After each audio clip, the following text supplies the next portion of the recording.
तुम्हारी बकरी की टांग टूट गई तो मैं इसका जिम्मेदार नहीं, मैं तो घास काट रहा था।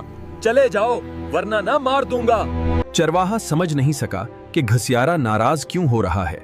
उसने एक आदमी को आवाज दी जो घोड़े पर सवार था और कहा, मैं बहरा हूँ, मुझे समझ नहीं आता कि ये मेरा तोहफा कबूल क्यों नहीं कर रहा। मैं बहरा हूँ, मुझे समझ नहीं आता कि ये मेरा तोहफा कबूल क्यों नहीं कर रहा। उसके बाद चरवाहा और घसियारा दोनों उस मुसाफिर से चला चला कर बातें करने लगे। वो घोड़े से उतरकर उनके करीब आ गया, मगर जब उसने उन दोनों को गुस्से में चीखते देखा तो घुबरा कर बोला, हाँ भाई, मैं इकरार करता हूँ कि ये घोड़ा मैंने चराया है। इसी असना में एक बूढ़ा वहां आ गया।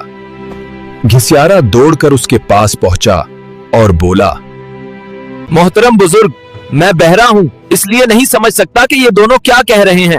मेहरबानी करके आप ही बताइए कि ये क्यों चला रहे हैं। दिलचस्प बात यह थी कि वो बूढ़ा गूंगा था, इसलिए वो कोई जवाब न दे सका। वो उन सब के करीब आकर उनके चेहरों को गौर से देखने लगा। कुछ देर बाद तीनों बहरे खामोश हो गए। बूढ़ा उनके चेहरों को घूरता रहा। उसकी आंखें स्याह और चमकदार थीं। वो असल हकीकत जानने की कोशिश कर रहा था, मगर तीनों को यह खौफ लाहिक हो गया कि कहीं ये बूढ़ा उन पर जादू ना कर दे। चुनांचे चोर फौरन घोड़े पर सवार होकर तेजी से भाग गया।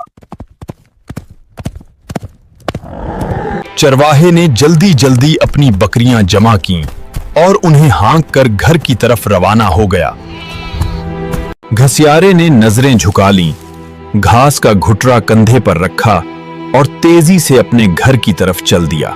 बूढ़ा उन्हें जाते देखता रहा और चंद लम्हों बाद वो भी वहां से चला गया।